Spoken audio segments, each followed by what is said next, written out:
नमस्कार. आज आपण जरा एका वेगळ्या विषयावर बोलणार आहोत.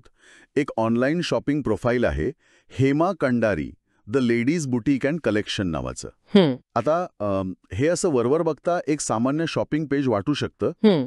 पण यात भारतीय महिलांच्या फॅशनमधली परंपरा आणि आधुनिकता यांचा संगम कसा दिसतोय ओके. आणि त्याला महिला सक्षमीकरणाशी कसं जोडण्याचा प्रयत्न केला जातोय, हे जरा काय म्हणतात त्याला खोलात जाऊन बघण्यासारखं आहे. काय वाटतं? अगदी. आणि हे आजकाल म्हणजे खूप कॉमन पॅटर्न झालाय असं म्हणूया.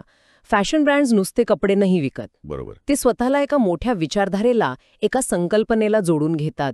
तर इथे या प्रोफाईलमध्ये हे किती प्रभावीपणे केलंय किंवा त्यात काही वेगळेपण आहे का हे पाहणं महत्त्वाचं ठरेल. म्हणजे फक्त वरवरचं आहे की खरंच काही विचार दिसतोय. हां, आता प्रोफाईलवर आपण नजर टाकली तर काय दिसतं? हं, कलेक्शनमध्ये साड्या आहेत, सूट आहेत, लेहंगे आहेत, म्हणजे आपले पारंपरिक कपडे. बरोबर.